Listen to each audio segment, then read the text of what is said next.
Então lá, professor, ele é um software, né, que a gente usa lá, ele é um software da Trimble, e aí tem dois softwares, tem o Views, que a gente fala lá, que você só consegue visualizar os mapas, e daí tem o Mapping Records, que é o que você consegue fazer as análises para ver o que está dando sua posição, que tem aquela opção lá de fazer o videozinho, como é que eu enviei pro senhor. Certo. Aí, tipo, nesse software aí, a gente consegue fazer essas análises de dados, tanto na parte de colheita quanto na parte de pulverização. E aí, tipo, tem mais uns recursos que dá para você fazer com ele lá também, uns cálculos, umas coisas assim, mas a gente utiliza mais só para fazer esses projetos. Aí a gente faz essas análises lá e leva para o cliente. Aí o cliente vê lá, e daí que é feita a venda daquele equipamento que eu comentei com o senhor lá, que é o desligamento de bico a bico. Isso na parte de pulverização, né? Certo. E na parte de colheita, igual você está comentando aí, o que ele faz de diferente? Na colheita, professor, a gente consegue, tipo assim, interpolar todos os dados e a gente consegue ver onde é que está produzindo mais, onde é que está produzindo menos. Dá para ver que daí, tipo, nisso a gente consegue ver onde é que precisa jogar mais alguma coisa para melhorar ali, por que que não está produzindo tanto. Uhum. Ali ainda não tem nenhum dispositivo que fale negócio de questão de perca ainda, não, né? Não, ainda não, professor. Ah, tá. Eu acredito que futuramente, como a gente está falando em sistemas informatizados e embarcado, vai chegar um ponto que vocês vão conseguir conectar o sistema junto com a máquina e vão ter, no caso, o índice de perca, daí vocês vão estar fazendo aquela telemetria à distância também. Sim. Mas é questão de tempo isso aí, gente. A gente está vendo que o pessoal está trabalhando em cima disso aí para conseguir isso que você está falando. Otávio, você sabe o sistema que você usa lá ou não, Otávio? Então, na verdade é assim, igual o Lucas está falando, não tem, né? É mais você ir lá no cliente e ver se está dando sobreposição, digamos, por exemplo, na pulverização, assim, aí você vai lá, acerta bem certinho a máquina para deixar um pouco de... Tem que deixar um pouco de sobreposição por causa do leque, né? A Certo. diferença do leque, mas igual o Lucas falou, assim, não tem. De ver onde é que está produzindo mais. É que ainda vocês, por exemplo, não estão fazendo vocês fazem a pulverização, controle no caso para ajuste da máquina, mas ainda não faz a parte de um controle via GPS ainda. Ou É, faz? para dizer onde produz mais ou menos, ainda não. Não. Ah, tá. Em uma máquina eu vi. Foi na fazenda de teste lá da. Fazenda de teste não, na fazenda lá da MAG, que Sei. foi instalado um software lá, mas não pegou muito bom. E porque a massa ela tem a massa eu sei que ela tem um sistema que faz isso, né? Tem. É o que foi testado naquela máquina ali. Daí você coloca num cartão de memória e daí Certo. você consegue puxar os mapas. Só que não foi muito para frente, pelo menos por enquanto. Tá. E esse do pulverizador você está fazendo com Jacta daí. Isso. Ah, tá. Legal. Os autopropelidos, não é de arrasto, não, né? Todos? Ah, o de arrasto também dá para fazer? Uhum. É só você Ah, ter o GPS lá, né? Pode ser o sinal pago ou gratuito. legal. Porque daí todo o GPS ele vai com o pendrive, professor, daí ele fica armazenando tudo, igual o Otávio falou. Aí depois você só joga nesse software e puxa todos esses dados para fazer análise daí. Ah, É. legal. Daí você pega, digamos assim, layers que diz, né? As camadas. Isso. Aí, daí você vai colocando lá no computador. Eu vi isso aí em pulverizador, não sei, não vi. Você vê Uhum, no GPS, assim, no monitor, a área que foi coberta, né? De pulverização, só que não de produtividade. tá. Eu vou passar um videozinho que o Lucas passou para nós, só para vocês terem uma ideia como é que é o monitoramento e como é que é feito, tá, gente? Ele pegou lá, ele tem 1 minuto e meio aí, no caso, a questão desse vídeo, só para a gente, no caso, ter uma ideia como é que funciona. Deixa eu só compartilhar aqui, peraí.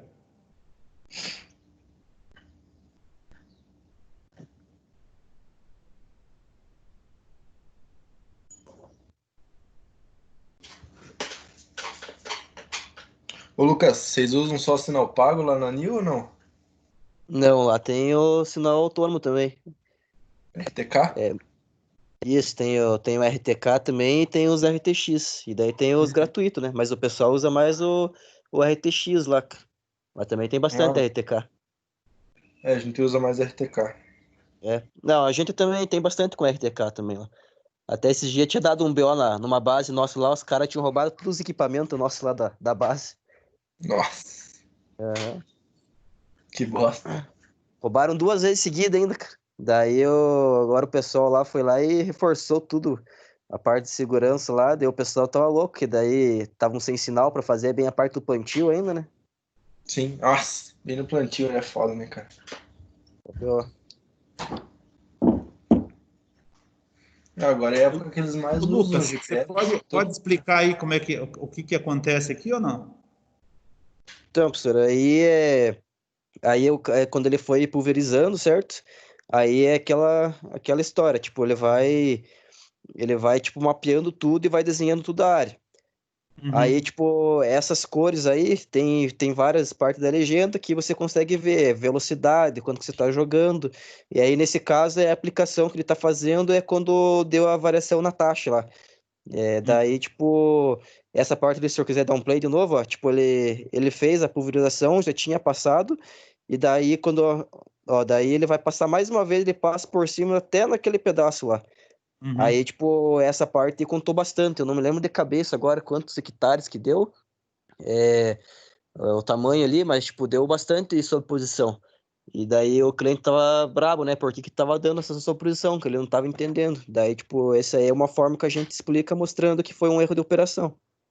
Ah, Nossa, mas viu, mas o GPS não tem, não faz o corte de seção na máquina? De vocês aí ou Faz, não? faz, aí que não dá pra entender, entendeu? O cara pegou e ligou e passou direto. Ah, só o cara. Ele não deve ter dado play no GPS. Não foi, tipo, o erro da operação dele. deixa eu ver Peguei se um tem disso aquele aí outro ontem. vídeo. Deixa eu ver se eu consigo ter aquele outro vídeo aqui. Uhum. É que eu tive que baixar no meu computador aqui, tá meio. Na hora que vai fazer a transposição do troço aqui, vira uma. Ó, ele fechou um vídeo. Deixa eu buscar ele de volta. Entendi.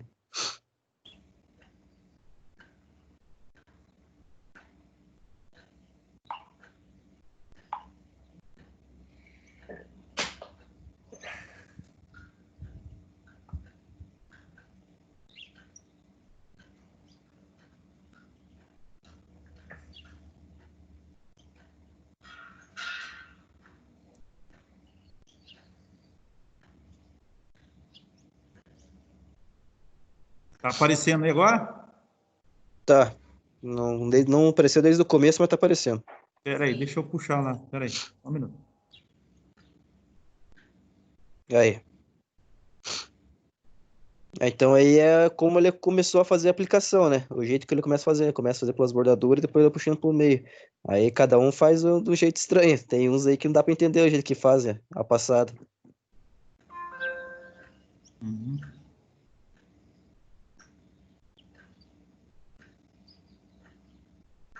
Tem um ponto ali que parece que ele sobrepõe, mas acho que ele desliga a máquina daí nessa posição, né? Ou Sim. desliga a pulverização, né? Ó. Que daí tem o corte de seção, né? Ele tem que desligar, na verdade, automático. Só que é que nem aquela parte ali que apareceu que ele fez essa posição, que possivelmente foi ali, é que não bateu o tanque. Tinha produto ainda. Aí ele pegou Uhum. e jogou por cima pra bater o tanque, pra acabar com o produto. Certo.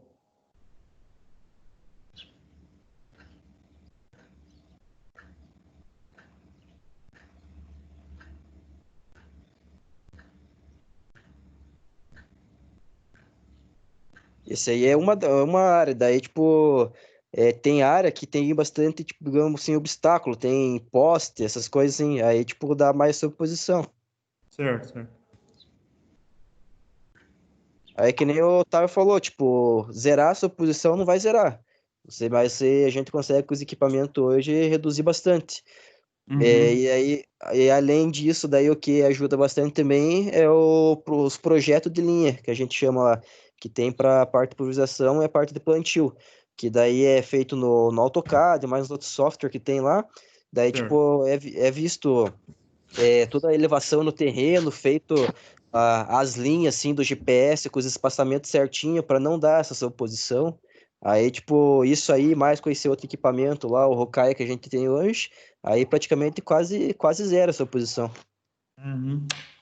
Eu acho que o objetivo principal é diminuir custo, né, gente? Igual você está falando aí, né, o Sim, Lucas? Porque o preço que você falou lá, sei lá, por bomba que o cara faz, ou cada carga que ele der, no caso de lá da cauda, ou no caso da matéria-prima, isso é custo. sim, E a gente vendo dessa forma aqui, o cara monitora e faz isso aqui, vai minimizar essa questão, né? E sim. eu acho que, por exemplo, igual a questão que você falou de a colheita depois, ele acho que ele mapeia para poder saber quanto que está dando, por exemplo, por hectare ou por, sei lá, por Isso, alqueire. aham.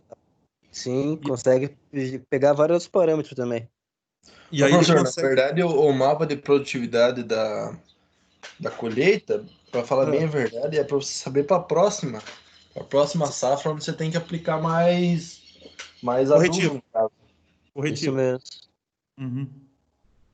Então, digamos assim, você tem uma área ali que deu a cor vermelha. Então, ali você sabe que você tem que ir ali, inspecionar e ver o que está faltando lá, né?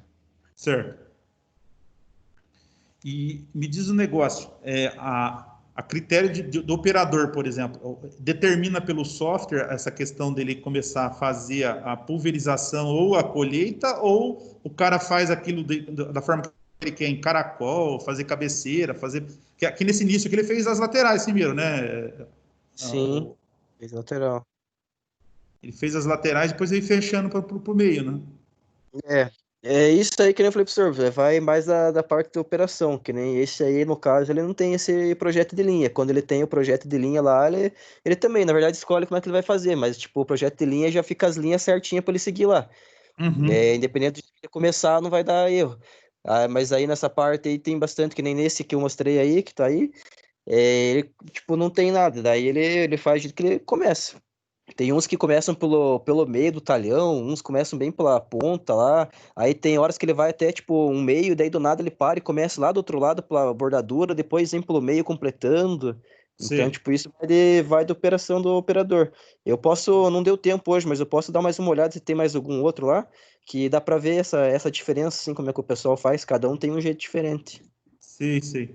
Eu falo isso porque, igual a gente estava falando, a parte de preparo, né? Preparo, os caras, eles fazem algumas coisas, a questão, por exemplo, aqui da pulverização ou da colheita, também, dependendo da situação aí, o plantio, ele tem que ter, no caso, uma regra aí, senão ele vai acabar sobrepondo, no caso, semente, ou senão, no caso, na hora de colher, ele vai começar a trabalhar em cima da palha que foi colhida também, né? E a gente põe aí tudo é custo operacional, na verdade, né? Sim. Ô, É, professor, mas fazer a bordadura ali, eu pelo menos aprendi assim, e eu acho que é o certo, é por causa das manobras, né? Porque pensa bem, se você for de um começo até a outra ponta ali, sem certo. fazer a bordadura, na Uhum. borda ali, quando se for fazer a manobra, vai sempre ficar uma falha. Sim. Um triângulo, sabe? Um triângulo morto, e Uhum. daí com essa bordadura não fica. A hora que se for fazer a manobra, ele já está aplicado. Daí, como Aham. vai ter provavelmente o corte de seção, ele não vai aplicar e não vai ter a falha. E quando a gente acerta as coordenadas, o Otávio, você e o Lucas que estão mais por dentro disso, não sei se o Gilson faz dessa forma também lá, mas quando a gente acerta as coordenadas, ela, no caso, facilita, no caso, na parte da operação, porque daí, se o cara seguir pela coordenada, ele tem lá onde que ele começa a fazer, no caso, a pulverização ou a colheita, não tem? É, as coordenadas, na verdade, é você que faz, né? O ponto A para o ponto B. Uhum. Daí, digamos assim, se quiser fazer. Ah, você faz o ponto A, o ponto B de qualquer jeito. Daí, só que você chega no terreno, você vê, ó, Sei. mais ou menos aqui, assim, é a parte mais comprida, que vai render mais. Você faz aqui o ponto A, o ponto B, daí ela vai Certo. fazer as duas linhas em volta para você seguir, sabe? Aham. São linhas infinitas que a gente fala, professor, Isso. que você cria o ponto A e o ponto B e ele vai replicar essas linhas várias seguidas. Aí, no caso, aí nessa parte sim para você criar. E daí, se você quiser mais perfeição, daí tem esse projeto de linha que a gente faz, que daí é feito Uhum. no AutoCAD. Daí eles, tipo, vem tudo, elevação, coloca as medidas da barra, por exemplo, na parte de priorização, coloca a medida da barra bem certinho para não pegar. Daí tem Certo. nessa parte. Mas é mais igual o Otávio falou. Não tem. Você cria um ponto A e um ponto B aí e vai seguindo ele. Ah, tá. A não Porque ser que eu seja penso. georreferenciada a área. Aí talvez seja mais fácil você seguir a coordenada dela. Você sabe os cantos dela, assim, sabe? Aham. Aí você vai seguindo. Só que eu nunca vi usar por georreferenciamento, assim, e seguir coordenada de onde começa e onde termina. É, Uhum. ponto A e B mesmo. Aí depende do tamanho da propriedade do camarada também, né? Porque Sim. dependendo do tamanho da propriedade, se tiver que fazer muito recorte, igual vocês estão falando aí, às vezes fica até difícil ele ficar seguindo, no caso, uma coordenada como foi no caso colocado, né? Mas daí tem o GPS que ele segue a curva, né? Digamos, tem uma outra opção que não é o ponto A e o ponto B, só que não em linha reta, né? Daí ele faz a Certo. curva, você faz a Uhum. primeira curva, e daí as outras ele sempre vai seguir aquela curva primeira, sabe? Certo. Daí não fica tão complicado assim. Uhum. Gente, por que eu estou falando de vocês abordarem? Isso aqui são coisas que vão, daqui a um tempo, tende a agregar muito mais isso, e quando vocês vão ter que acabar entendendo. De repente o cara chega e pergunta para você, se tiver agregado na máquina ou no pulverizador, vocês vão ter que acabar, no caso, falando. E são oportunidades também. Você começa a trabalhar nesse setor aqui e é muito mais fácil você trabalhar, por exemplo, à distância aqui, fazendo todo esse referencial do que você tá lá no campo, tá? Assim como eu falei para o pessoal, aquela questão de manutenção por telemetria. Telemetria também, se o cara tiver aqui fazendo monitoramento, ele pode estar verificando tanto, sei lá, um trator, uma máquina, um pulverizador daqui. Qualquer problema que venha interferir ou possa dar, no caso, uma falha grave, ele pode, no caso, interferir e parar a máquina daqui, se ele quiser. Existe essa possibilidade. E dependendo da situação, se parou a máquina, ele tem como verificar quando ele trabalha com telemetria e dá, no caso, algumas opções para o operador. Se o operador tem como, no caso, entrar em contato, não sei se via rádio ou celular, o que for que tiver lá, para o cara tomar algumas decisões. Se vai realmente ter que chamar a mão de obra ou se ele tem condição de, no caso, fazer alguma verificação. E esse cara que está aqui atrás, por exemplo, dando esse suporte, ele tem que ter, no caso, uma noção e conhecer a máquina, tanto o trator, ou se não a máquina, ou se não, sei lá, o pulverizador, para poder dar esse suporte. Porque não adianta, por exemplo, você querer dar um suporte e não conhecer o produto. Então, às vezes você vê o que está acontecendo pelo retorno que você está tendo, no caso, dos parâmetros dos sensores que você está verificando. Então, através daquelas respostas que você tem, você pode, no caso, mandar o cara tomar alguma decisão lá. Se ele continua, se ele pode, por exemplo, fazer algum reparo que resolva, não resolva lá no momento, alguma coisa assim. Tá?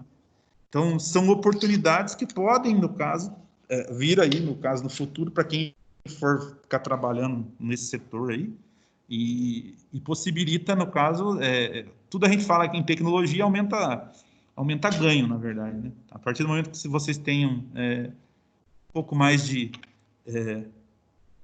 experiência e vivência nesse setor, vocês vão ver que ele é mais vantajoso.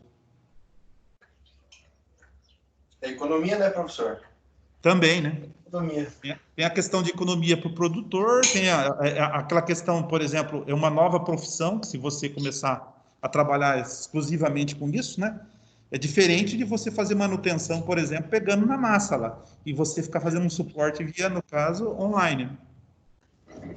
É diferente, uma coisa da outra. Bom, gente, Ô, Lucas, se você conseguir mais alguma coisa, ou o Otávio, ou o Gilson, sei lá, o pessoal que tá aí, vocês estão na linha de frente, quiser trazer alguma coisa sobre a parte de colheita, ou mais alguma coisa sobre o pulverizador, você vai agregar para vocês, tá? Trago Faz sim, parte professor. aí. Pode falar. Eu posso trazer ver com eles lá se posso trazer um trabalho pronto para mostrar o quanto de custo que ele economiza, na verdade, né? Sim, sim. Não precisa nem colocar nome da pessoa, só coloca lá, ó, Só o cliente valor. X, Aham, tal, para você ter um parâmetro, né? Só para a gente, no caso, sim. entender como é que funciona todo esse processo. O que vocês poderiam ver também, gente, se já alguma das empresas que vocês estão trabalhando tem alguma coisa sobre telemetria já. Eu acredito que eu vi aqui na região só, acho que da John Deere. Não sei se as outras devem ter, mas ainda pouco divulgado aqui nessa nossa região, tá? Mas A se John Deere é vocês... que mais mexe aqui na área. Aqui a gente ia começar a mexer assim, mas daí a gente não pegou muito forte nisso aí ainda. Mas eles estavam pensando para a gente começar a trabalhar com isso também. É mais na verdade, um filão de mercado, gente. A partir do momento que vocês começam a trabalhar dessa forma aqui, são coisas que dá para ir agregando na própria empresa, porque vocês vão estar mexendo com tecnologia à distância ainda, não é, no caso, presencial, não vai acabar no caso daquela questão do presencial, mas minimiza. E aquela questão, dependendo uma falha que poderia se multiplicar o custo, de repente, por exemplo, o cara monitorando, isso minimiza esse custo. Então, tem esse outro lado também, né? Porque hoje o produto que vocês trabalham, pegar uma colheitadeira que custa 1 milhão, vocês forem ver, é um capital investido altíssimo, né? Um trator de 800 mil, 700 mil também, mesma coisa, trator de 1 milhão. Então, se o cara poder, no caso, manter ou ter a integridade desse maquinário por mais tempo, logicamente ele vai estar ganhando, tá? Ele vai estar minimizando o custo, por exemplo, com manutenção, em relação a isso daí. E é aquilo que eu falei para vocês, não vai acabar, porque a tal da manutenção periódica, manutenção de horas trabalhadas, isso aí sempre vai existir. E esse não tem como fugir disso daí. E outro parâmetro que vai chegar aí na mão de vocês que estão entrando no mercado agora é os sistemas híbridos. Então, quando eu falar em sistema híbrido, aí, vocês vão falar em híbrido, não a questão, por exemplo, da colheitadeira híbrida, não, mas o sistema de transmissão, o sistema, no caso de força, energia, potência, no caso das máquinas, aí, trabalhando com combustíveis alternativos ou, no caso, outros sistemas que gerem energia. Tá? É fato isso, não vai ter como fugir, que o motor de combustão também, daqui a um tempo, ele vai, no caso, ser limitado em relação a isso aí também. Vocês podem ter certeza. Então, vendo dessa forma, são coisas que vocês vão ter que começar a agregar aí para continuar no mercado. E você dominando, na verdade, a tecnologia, você se mantém. Porque daqui a pouco os tratorzinhos que era com câmbio mecânico e daqui a pouco acabou isso, tem que alguém continuar fazendo isso que está saindo no mercado agora. Né? Tranquilo, gente? Então vamos lá, eu vou compartilhar outra tela com vocês aqui, para a gente não ficar muito perdido em relação a isso, sobre a parte de gerenciamento. A princípio, quando a gente fala em gerenciamento, gente, a gente tem gerenciamento que é feito na parte do motor, na parte de transmissão, do industrial, de um modo geral, isso que vocês estão falando é gerenciar a parte de pulverização, é gerenciar a parte de plantio, é gerenciar a parte de colheita, tá tudo não está interligado. A gente está vendo que isso, quem propiciou isso foi a parte de informatização e sistemas embarcados, tá? Que até então, quando a gente falava de um sistema que era mecânico, não tinha como a gente fazer isso, tá? E a partir do momento que a gente entrou na parte de informatização, tem aí a parte de GPS, comunicação dessa forma. Então, isso vem a agregar e, no caso, deixar muito mais preciso as coisas, tá? Os sistemas mecânicos, eles têm limitação, então vai chegar um ponto aí que ele vai existir o sistema mecânico, porque a transmissão de força, muito difícil a gente falar que vai fazer transmissão de força sem, no caso, ter um sistema mecânico. Impossível, tá? Então, é a mesma coisa. Você vai mexer com o sistema embarcado, você tem que conhecer de elétrica e eletrônica. Ou a gente fala, por exemplo, de conhecer de equilíbrio, no caso energético, por exemplo, na parte elétrica. Também vai estar atrelado a isso daí. Isso não tem como fugir. Deixa eu só compartilhar aqui.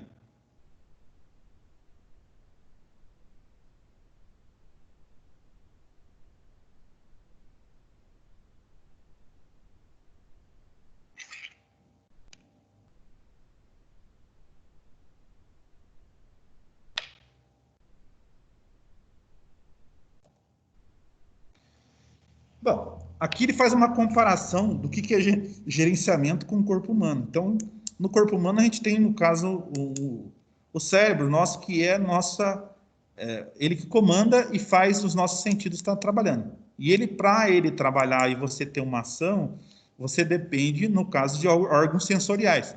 Os nossos órgãos sensoriais são o quê? Audição, visão, paladar, aí eu tenho olfato e tenho tato. Isso para um corpo humano.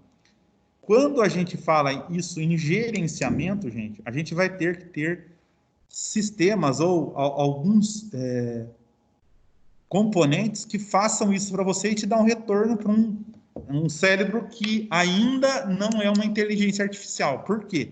Porque essa inteligência artificial ela foi programada. Então, o que acontece? Esse cara, inicialmente, ele passa por uma programação e ele só faz aquilo que a programação foi pré-determinada. Tá? Ele não é, no caso, ele vai mudando, por exemplo, conforme, por exemplo, a necessidade. Essa questão de gerenciamento, por exemplo, de um corpo humano, você vai, no caso, conforme as tuas necessidades, você vai aumentando. Você pegar o paladar, você pode deixar mais salgado, mais doce, aí depende, no caso, do que você vai estar ajustando. E se a gente falar em gerenciamento de motor, eu posso aumentar, por exemplo, a quantidade de combustível, diminuir a quantidade de combustível, tá? Se eu falo em sistema de transmissão, eu posso aumentar ou diminuir a força, depende no caso da situação. Só um minuto, gente.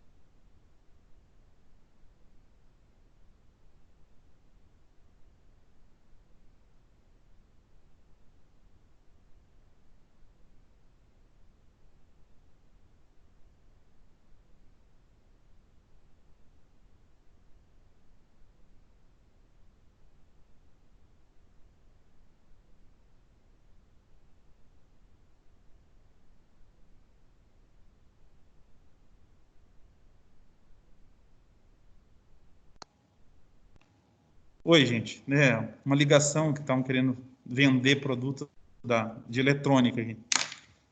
Bom, se eu fizer um comparativo aqui para vocês em relação a sistemas eletrônicos, tá? O que nós temos aqui que, inicialmente, em todo e qualquer processo que vocês trabalhem, se eu tenho o industrial, se eu tenho algumas coisas que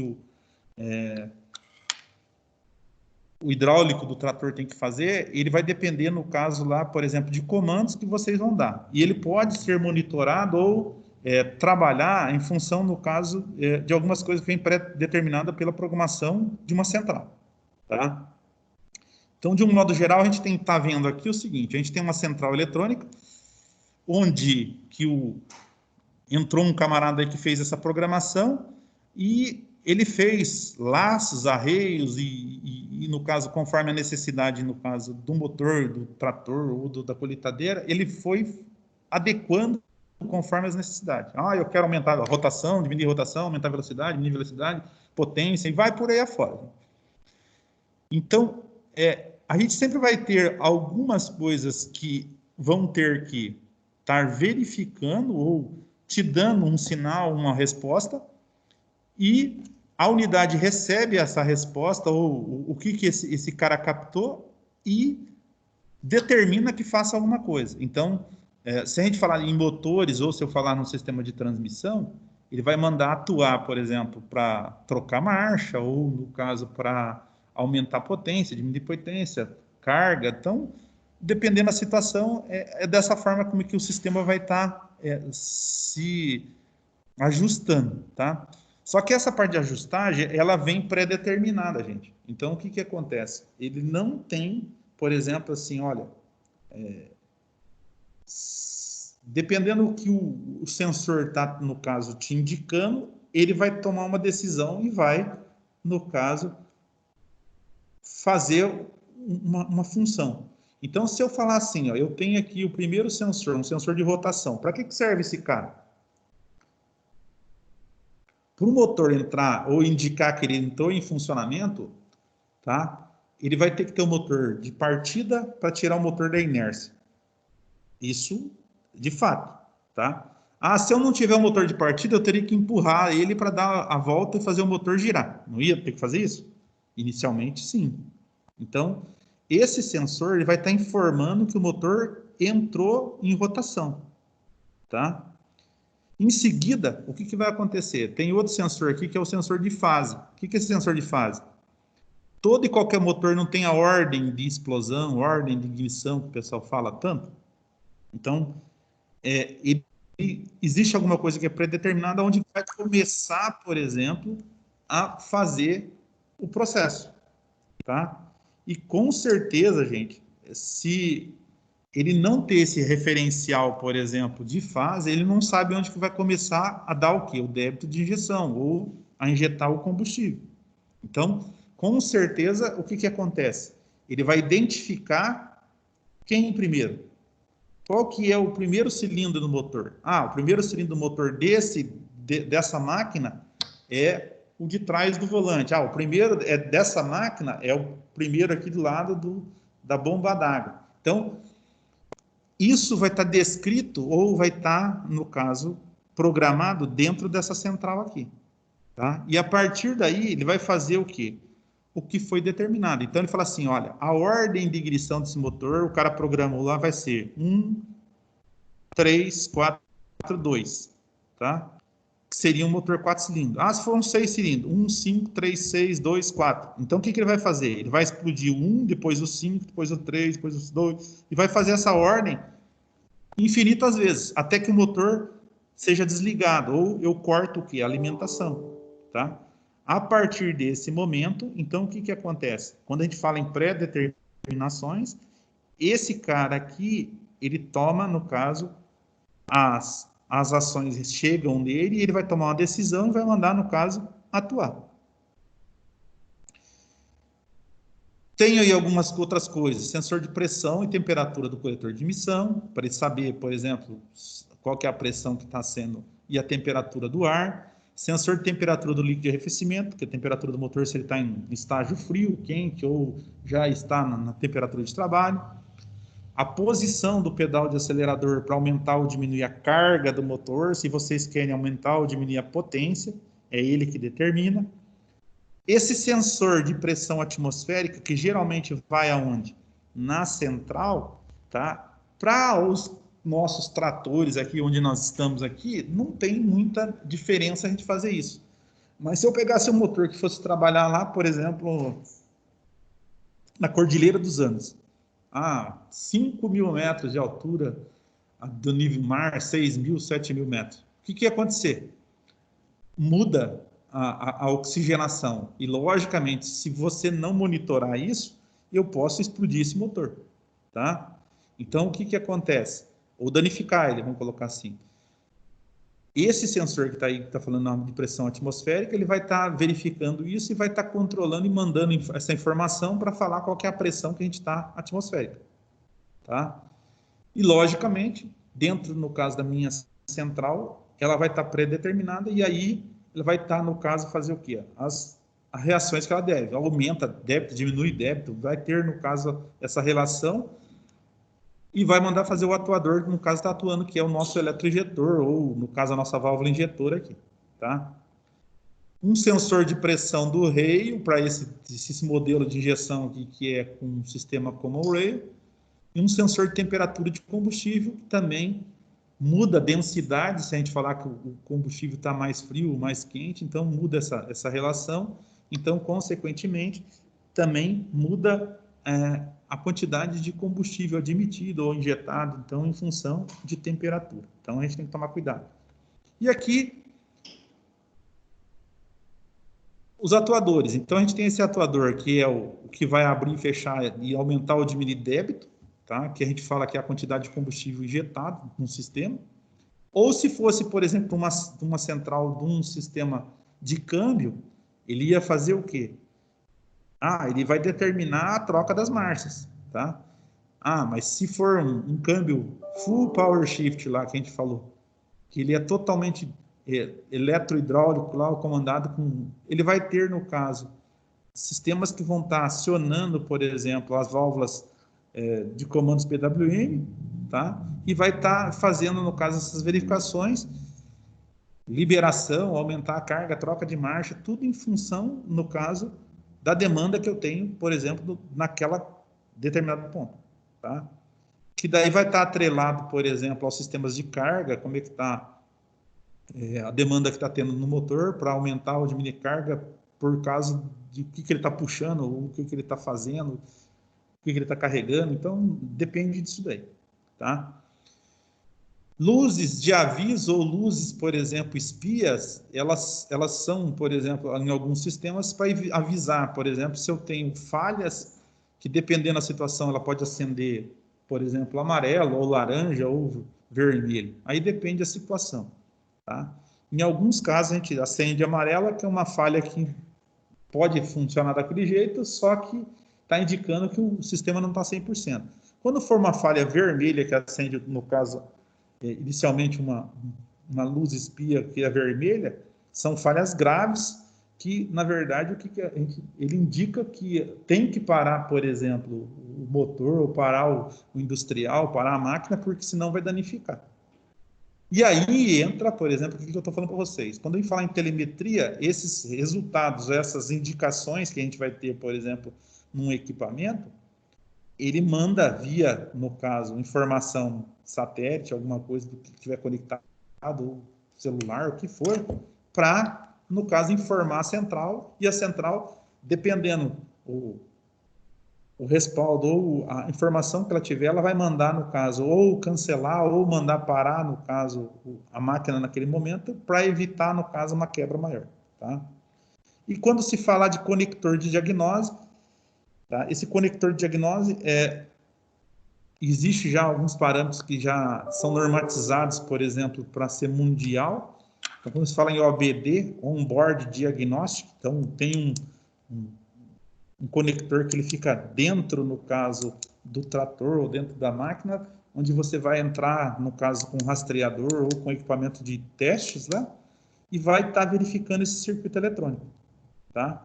A maioria das vezes, você verifica, por exemplo, o circuito, os sensores, ele não tem nada que fala assim, olha, é a central. Você está verificando todo o circuito, no caso elétrico, hidráulico ou eletrohidráulico, e os sensores e atuadores. E por último, se você verificou tudo isso e não tem nenhum defeito, aí você vai condenar o módulo ou, no caso, a central, que seria o nosso computador, tá? Que está comandando tudo isso.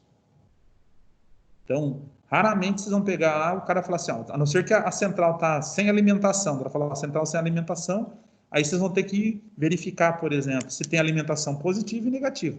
Primeira coisa.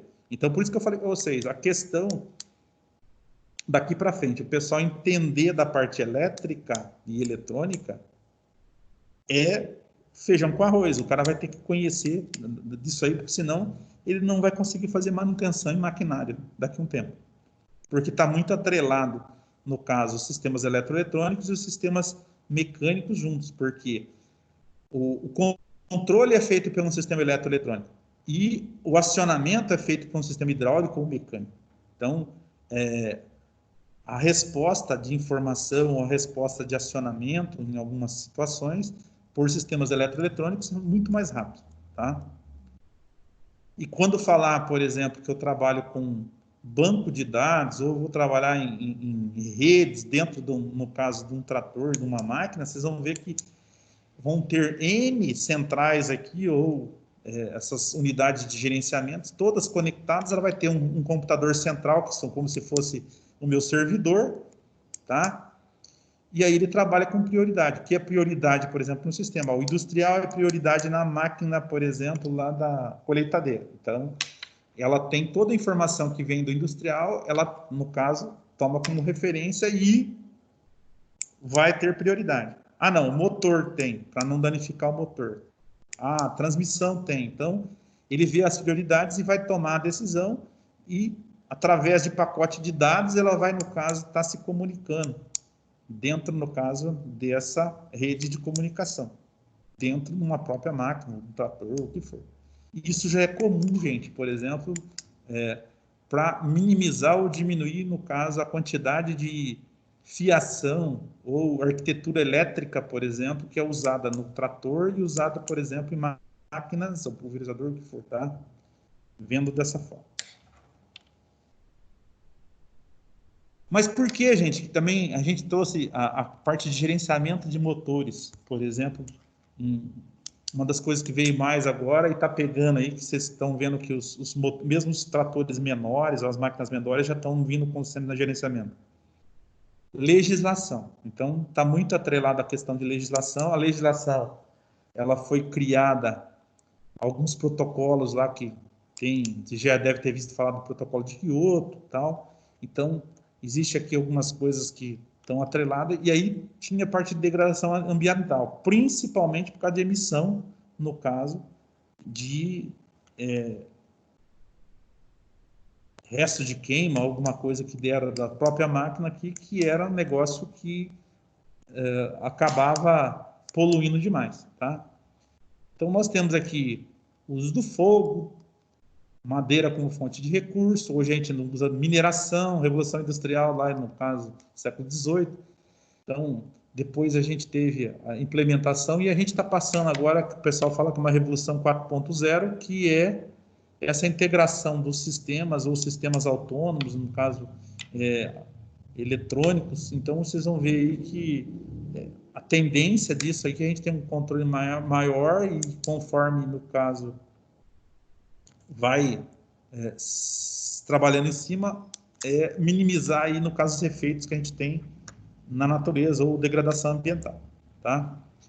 Tem algumas coisas aqui em relação a isso, ó. 88, a Conferência de Toronto, tá? Em 90, teve essa primeira assembleia, no caso, reporta o relatório da avaliação de painéis intergovernamentais em mudanças climáticas. Em 92, aqui, a Convenção de Quadro das Nações Unidas sobre a Mudança Climática. Em 97 a 99, o Protocolo de Kyoto. Isso aqui é um negócio ainda que está até hoje brigando, porque os Estados Unidos não assinou. E eles utilizam muito ainda o quê? Combustíveis fósseis, tá? Apesar que, se vocês forem na Califórnia, a Califórnia é um dos lugares que tem maior restrição, por exemplo, de controle de emissão, tá? Mas, mesmo assim, eles utilizam muito essa questão, por exemplo, de motores de combustão para todo e qualquer tipo de trabalho.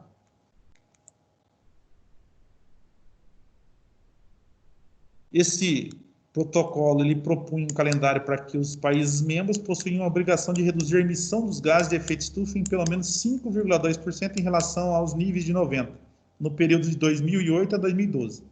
Sendo que 2012, gente, foi o ápice onde que pararam de lançar os motores diesel, por exemplo, principalmente os rodoviários, com o sistema mecânico, e passou a ser todos eles com sistemas eletrônicos.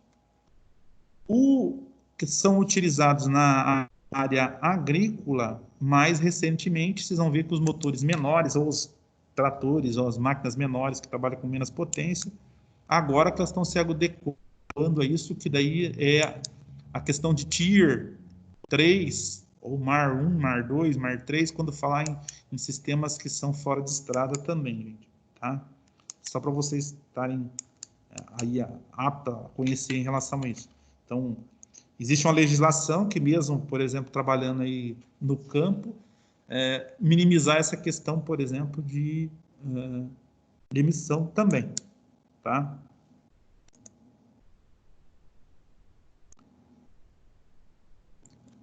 Aqui uma das questões, por exemplo, dos Estados Unidos, que eu falei ali atrás, que eles se negaram a assinar esse protocolo.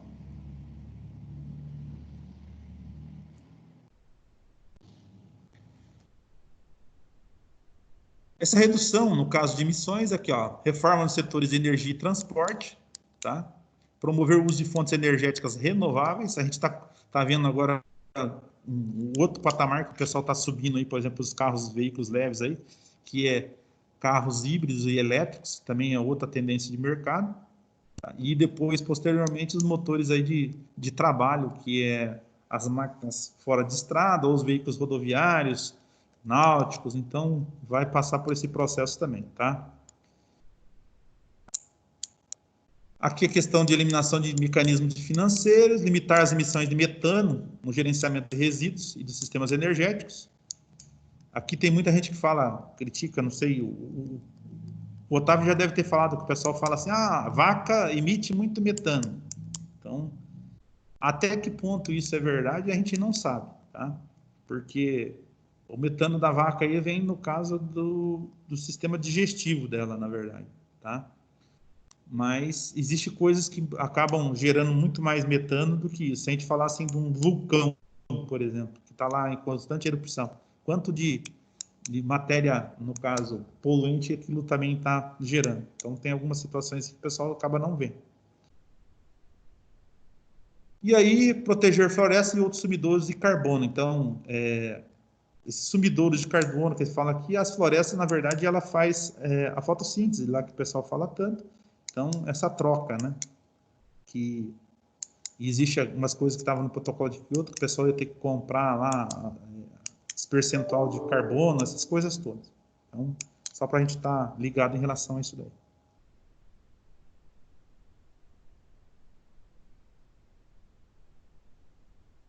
Um ciclo PDCA das emissões, ó, degradação do meio ambiente pelo uso predatório do homem, exigências ambientais, legislação ambiental, normas de emissões e exigências de controle. Aí a gente tem aqui como é que ele deve, no caso, ser desenvolvido. A degradação ambiental, exigências ambientais, legislação, repaginação da indústria automotiva, que dentro da indústria automotiva também está a indústria que produz os maquinários que vocês trabalham, tá? E os benefícios que isso traz, tecnológico, social e econômico, no caso, para quem está envolvido dentro disso daí, tá? Aqui um órgão, no caso, que coordena, que é o Conselho Nacional de Meio Ambiente, daqui no Brasil. Então, a gente tem alguns decretos que foram colocados, entre eles aí está o 99274/90, tá? Falando dele ali. É mais a título de vocês conhecerem. E essa lei aqui, de 93, dispõe sobre a redução de emissões de poluentes. Então, começou lá. Então, a partir de 93, o pessoal vem trabalhando e a gente tem alguns índices hoje que está muito próximo de zero. Mas a gente chegou num ponto que os motores de combustão não conseguem minimizar mais que isso. Então, é uma limitação. Então, por isso que o pessoal está achando aí fontes, no caso de combustões, ou fontes, no caso de energias renováveis. Bom, gente, vamos dar uma parada por aqui, porque já deu aí 1h10. Bom, nós estamos fazendo uma regra aí com vocês, então... Professor. Pois não. Só queria me retratar aqui e falar de um erro que eu cometi. Passei uma informação errada para todo mundo aqui. Uhum. Sobre as máquinas híbridas que eu falei que tinha na New Holland, né? E, falar a verdade, nós não temos esse tipo de máquina. Vai ser lançado ainda uma máquina ainda parecida, que vai quase híbrida, mas bem na verdade não é. Vai ser a TX, né? Que vai ser com um batedor, que vai fazer a função do batedor, é tipo uma TC melhorada, sabe? Certo. E vai ter vai ter o batedor e daí vai vir com o rotor no lugar do saca-palha. Porque ela vai substituir a função do saca-palha, né? Em teoria, para ser uma máquina melhor que a TC, e muito boa. E daí que eu tava conversando hoje com... Mas essa é uma evolução ou é uma máquina a mais no mercado? Porque a TC vai parar de ser fabricada? Oi? A TC vai parar de ser fabricada? Não, a princípio não. Ela é para ser uma máquina a mais que vem no mercado, mas é tipo uma evolução do TC E vai continuar fazendo a TC e vai ter mais essa. Lincoln, legal. repete pra mim, vai ter o cilindro batedor e o rotor? Isso, vai ter o cilindro batedor e o rotor, vai ser híbrida, né? Quer dizer, na verdade, não é bem híbrida. Oi? Híbrida não é, né? Não entendi. Otávio, Vai ser duplo rotor? Otávio. A Massey tem uma híbrida, né? Isso, daí isso que eu ia falar. Daí, as únicas que tem é a Massey e a Valtra e a Ideal, se não me engano, né? E a John Deere agora, né? Certo. A Ideal é axial. A axial, mas a Ideal não tem, tá? A ideal da Fendt, Otávio? Depende por qual bandeira você compra, né? Ela pode ser vendida por Valtra, Massey ou Fendt. Ah, tá. Legal. Mas essa ideal vem de fora? Eu fui comprada aqui no país. Ela é importada, né? Por enquanto é importada. Sei. Então tá. É que eu tinha visto essa questão aí, por exemplo, eu tinha perguntado ao pessoal qual que seria a função, por que a gente tem a híbrida, qual que seria, o que melhora, no caso de ser híbrida, de uma radial ou uma axial, né? A radial é a TC, na verdade, tá? Isso. E as axial são as que tem rotor aí, que é igual a Case, a própria New Holland, a CR deles, só que é duplo rotor, não é um rotor único. Ô, professor, você pode repetir aí, por caiu a internet? Estou perguntando qual que é o objetivo de ter uma máquina, no caso, híbrida, que trabalha com os dois sistemas, axial e radial, ao mesmo tempo. Você sabe responder? Não, mas como assim axial e radial? É que a híbrida, ela trabalha com cilindro batedor e rotor. Na verdade, não é radial, professor, é convencional o nome que o pessoal tá chamando. Para mim, falaram que era convencional. Não, mas é que assim, o convencional é o saca-palha. Isso, A saca-palha. partir que vai o rotor, aí a híbrida vira com 2 rotor e mais o cilindro batedor. A axial não tem o cilindro batedor e tem só um rotor que é bem mais comprido. A híbrida tem 2 rotor? Não é um só? A híbrida tem 2 rotor. Com o batedor. Com o batedor. A CR ela é duplo rotor, só que ela não é híbrida, Lincoln. Não, isso eu sei. Ela não é nem híbrida nem axial, ela é só duplo rotor. Axial é só com um rotor, né? Exato.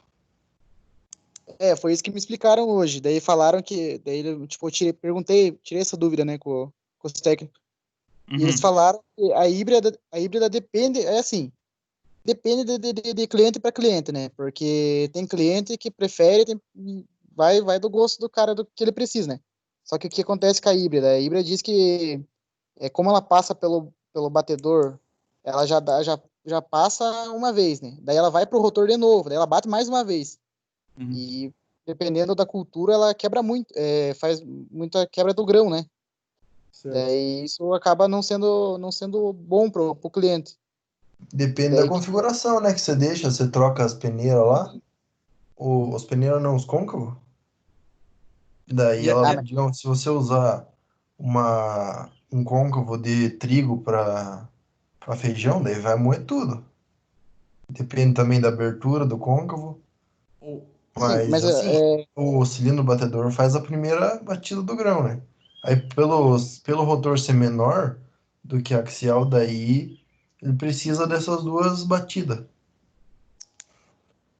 Otávio, uma das vantagens, eu acho que da híbrida é que ela consegue, no caso, trabalhar com mais volume também, né, de massa, né? Depende, né, professor? Porque se for ver, o tamanho dela é bem menor que uma... Bem menor, não. É menor do que uma axial, né? Que consegue bater. E uma colhedeira, assim, quanto mais massa você conseguir fazer entrar nela, menos ela vai quebrar o grão, né? Uhum. Então, digamos assim, se você andar muito devagar, a massa vai ficar muito tempo dentro do rotor e vai quebrar eles, vai quebrar o grão. Então, se você acelerar a máquina, assim, não acelerar exagerado, né? Mas Uhum. andar, digamos, milho, a gente tava com a 97, 95 esses tempos atrás, com uma plataforma 11 linhas. Ele tava colhendo a 11 por hora e tava jogando fora, porque é muito pouca massa. Certo. Eu suspeito para falar também, e o técnico que me falou também é suspeito, só porque a gente é da marca, né? Mas ele falou que se fosse ele como cliente, ele ia preferir uma duplo rotor, né? Porque duplo rotor consegue pegar muito mais massa, né? No caso, Uhum. bastante o que a axial não faz, né? Que a axial ela é só com duas pá que falam, né? Que pega só aquele material e até dar a volta para pegar o outro material de volta, ela demora muito. E já com duplo rotor, não, ela tem quatro, né? Ela consegue pegar muito mais material, abranger muito mais e fazer tipo um serviço mais rápido, né? Então Certo. aí depende, né? Depende do que cada concessionário vai ter o que falar do A seu gente, produto. a gente volta a falar o que o Justo falou no começo. Tem cliente, no caso, que gosta, por exemplo, da marca, sei lá, da Massey, tem gente que gosta, por exemplo, da Valtra, tem gente que gosta da John Deere, e aí vai muito do vendedor, porque daí o vendedor vai chegar lá, se o cara não mostrar um benefício que traz, por exemplo, dele vender uma máquina daquela, o cara não vai querer pegar. Tem que saber explicar o produto, né? Isso, e outra. Um ponto-chave aí que o Otávio está falando é a questão do operador. O operador que está atrás disso aí também, se o cara for um mau operador, também não Isso tem que eu máquina comentei que presta daí também, né? Isso que eu comentei com os caras lá e teve uma pessoa que me falou isso também. Eu falei e ele falou também. Se realmente, se, né, tendo operador, qualquer máquina vai. Não Uhum. interessa. Operador bem regulado, a máquina e sabendo tocar, vai bonito, né? Sim.